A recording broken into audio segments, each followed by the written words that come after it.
Hello everyone, this is Karthika from Department of History. In this class, we are going to discuss about salient features of Indian Constitution. Features in the sense characters. So, what is the basic nature of Indian Constitution? Our Indian Constitution is very unique both in content as well as in spirit. It is adopted in the year 1949 and it came to executive on 26th January 1950. And we know we still celebrating that day as a Republic Day. When our Indian Constitution was adopted, it had a preamble, 395 articles, 22 parts and 8 schedules. After that, we have made lot of changes. So, changes which are made in our Constitution are known as amendments. So far, we have more than 100 amendments. Among all the amendments, 42nd amendment is very important. It is also known as mini constitution, and this amendment made in the year 1976. So now coming to the features of Indian Constitution, the first most important feature is that our Indian Constitution is one of the lengthiest constitution in the entire world. Lengthiest in the sense size. So when we take USA Constitution, it has only 4,400 words.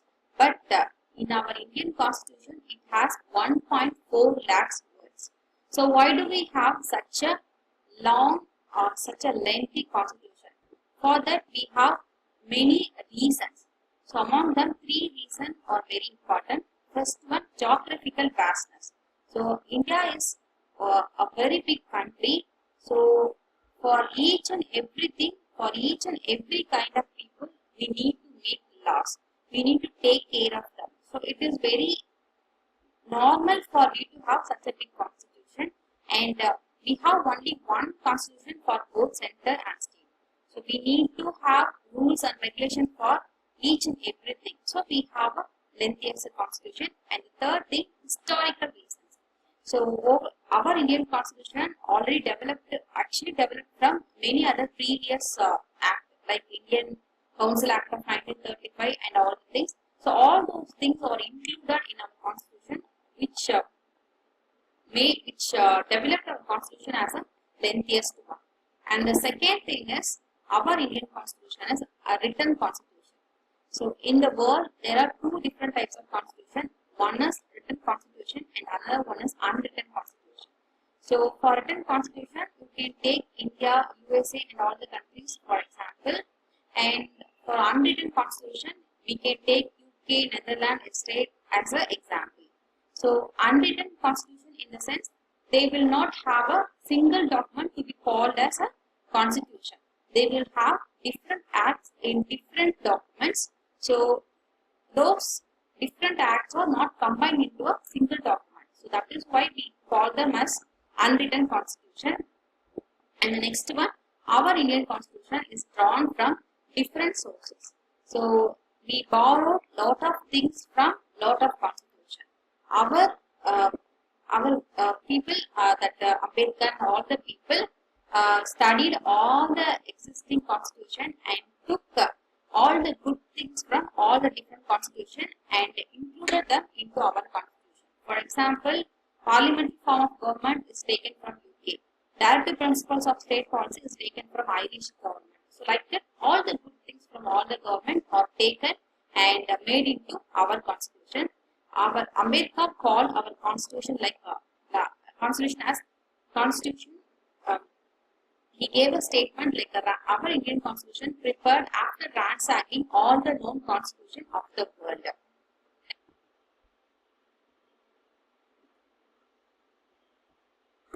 And the next one, blend of rigidity and flexibility. So rigidity means you cannot make changes very easily. Flexibility means you can make any changes very easily.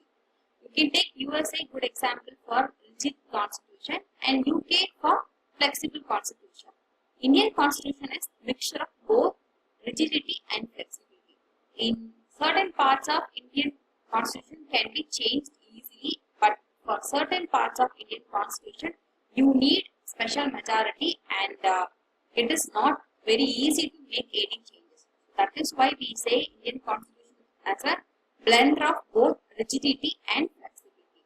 So the next one is federal state with unitary bias. Federal state means having two government, like central government and state government. So in India, we all know that we have both central government and state government. So which means federal state. But at the same time, we have unitary bias. Unitary bias means strong center.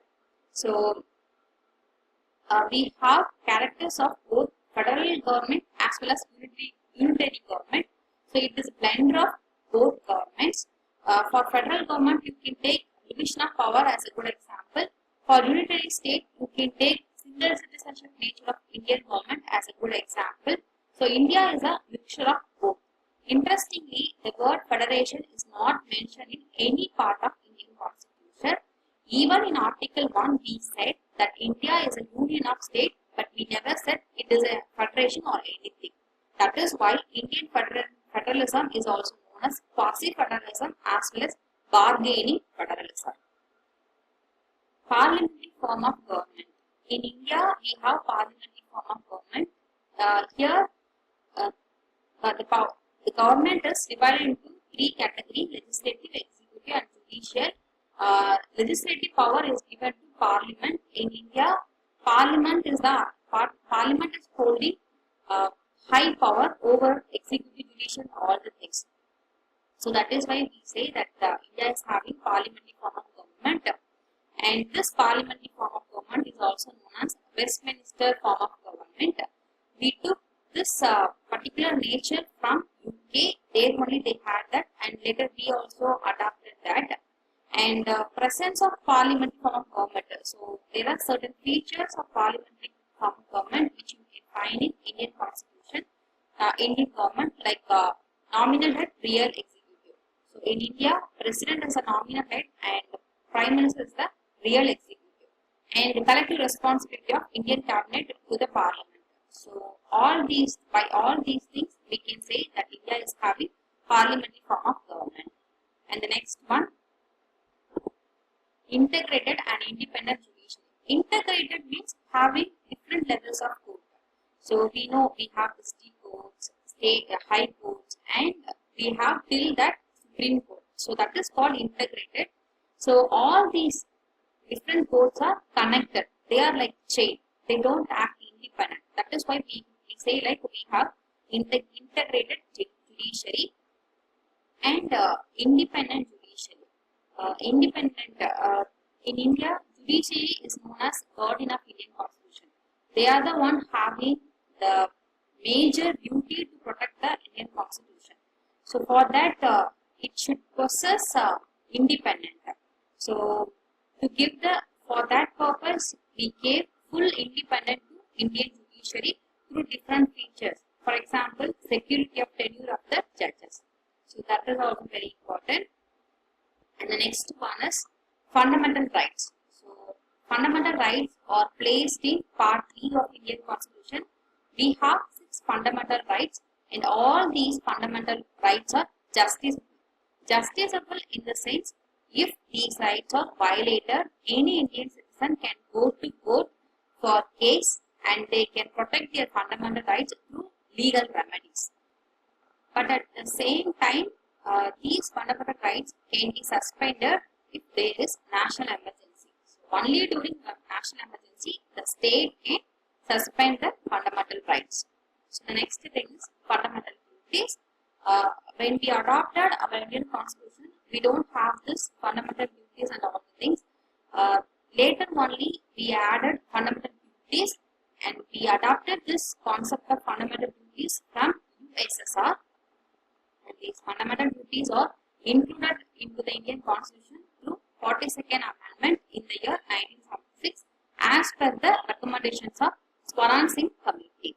And currently these fundamental duties are placed in Article 4A.